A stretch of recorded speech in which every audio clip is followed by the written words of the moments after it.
Ngaluenga mata upe se fulu valu, o mea na whaia e Paulo i Korinito. Ua mawai atu ia mea, o na alu atu waile o Paulo nai Atenai, ua o i Korinito, wana ilo foile tasi tangata Iutaia, o a kula le ingoa, na whanau i pono, na se isau mai Italia, malana va o Pisila, a wana polo ai mai e Kalautio, ia o ese atu i Roma tangata Iutaia o Malava. Ua anu atu o ia i ante i la ua, ona ua tasi fo ilo lantou faiva, ua nofo o ia i ante i la ua, mangalue, a walo lantou faiva le faifale ie. Ua launga fo o ia i le sunako i le sapati ma le sapati, ma pulu nau atu ia i Iutaia atoa ma Eleni.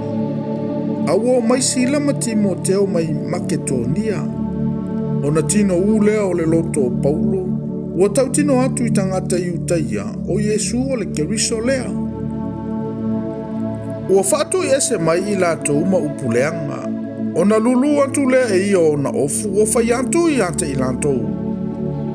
O lo o tau na toto e ilunga o tau ulu lea, o te mama e a fua i lea sonei ona o walu inu ese. Ona alu atua i le o ia, ua ulu atu i le fale o le tasi tangata matau i le atua, o iuso le ingoa, ua so o ane i le sunako lo na fale. O kiripo fo i le pule i le sunako, ua fatu atua i le ali o ia malona a inga uma.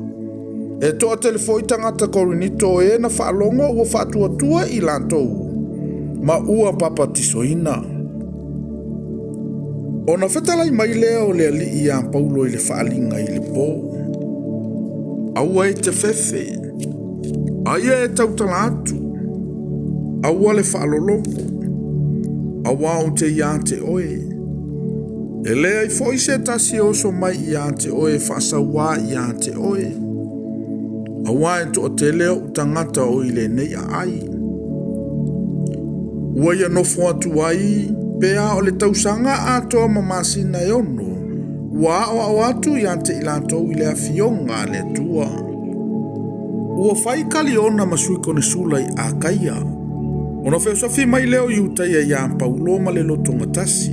Ua taitai i lantou i ante i le nofo wha masino. Ua wha peane. Ua ole le neita malo i tangata i tapua i le tua ma le tusa i le tu la fono. O le ao o atu le lau ngā Paulo, aua fai mai kaliona i tangata Iutaia. Iutaia e, a fai o se sawa, po o se ula vale leanga, e tatau o na o usi tai i ate o tau. Pei tai, a fai o se suenga i se mata upu, mai ngoa, mala o tau tu la fono, fai talia lava o tau. Awa o te le mawhai o na whai a o mawha masino i nā mea. O na tuli atu lea e ia i ante i lantou i le no wha masino. O na puele e leni umalava i aso o se nele pule i le sunako. Ua fasi i ante i e lumo le no wha masino. Awa le manatu e kaliona i se tasi mea o ia mea. Ua nofo pea Paulo i aso i tele. Ona whamawai atu lea o ia i le auso, ua lantou folau atu i suria, o i lantou mapisi lama a kula, wana sele ma malo na laulu i keni kerea, a wana faila na tautonga. Ua o i ngātai o Efeso, ona tu uale e ia o i la ua i lea mea, a ua urufale o ia i le sunako, ma launga i a Iutaia. Ua ai oi i lantou i ate ia toi nofo ina i aso ma i lantou. Ua le mawhai o ia. A ua whaamawai o ia i ante i lantou ua whape atu. E tatau lava ina o iai le tausaminga o le awhai Jerusalema. Au te toi foi mai i ante o tau. Pe awhina ngalo i ai le tua. Ona tu uwa atu le o ia i Efeso. Ua o atu i Kaisareia. Waluae, malofa atu i le Kalesia, o nā ruifole o iei Anetioka. Ua wha i po foi, o nā ruatu le o ia, ua alu solo i le nu o Kalatia ma Ferikia, ua whaamalosia ia le au so o uma.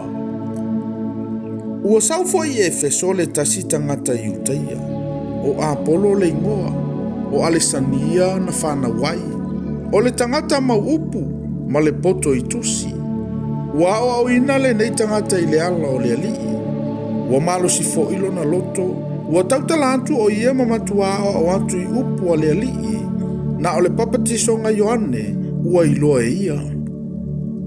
Ua afua fo i ona tautala whaamalosi o ia i le sunako, ua whaalongo atu a kula ma pisila i ate ia, ona la avele i ate ia, ma whaamatala atu a tili le ala o le atua i ate ia. Ua loto ia e alu atu i a kaia, ona tusi atu leo le au uso, ma ai o i atu le au so o ia talia mai o ia. Ua o foi o ia, ona fesoso ani telele o ia ie na whaatua tua, ona o le alofa tu noa.